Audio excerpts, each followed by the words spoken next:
Happy happy బర్త్డేలు మళ్ళీ మళ్ళీ చేసుకోక శుభాకాంక్షలు అందజేయమా మిత్రమా.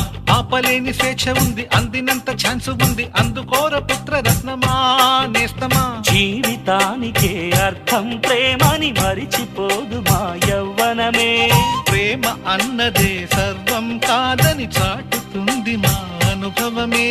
చిలిపి వయస్సు వరస తమకు తెలియదా. హ్యాపీ హ్యాపీ ఓ హ్యాపీ హ్యాపీ బర్త్డేలు మళ్ళీ మళ్ళీ చేసుకోక శుభాకాంక్షలు అందజేయమా.